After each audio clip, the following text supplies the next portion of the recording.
how to sync Notion with Apple Calendar.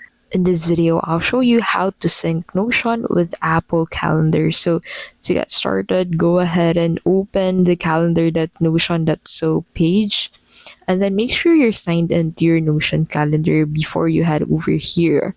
And then once you're in here, click on this plus icon under this add calendar account section. So you need to go ahead and click on that. And then from here, go ahead and click on this connect button at the right side of the add iCloud account.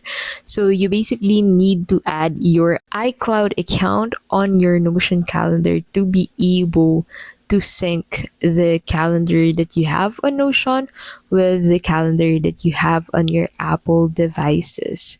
So as you can see in here, you need to log into your Apple account, and then once you're logged in, you need to navigate to the app specific password page and then create a new password named Notion Calendar.